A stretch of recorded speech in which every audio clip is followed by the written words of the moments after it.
Our Father, who art in heaven, hallowed be thy name.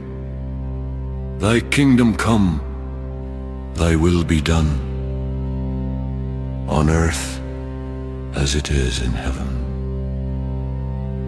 Give us this day our daily bread, and forgive us our trespasses, as we forgive those who trespass against us. And lead us not into temptation, but deliver us from evil.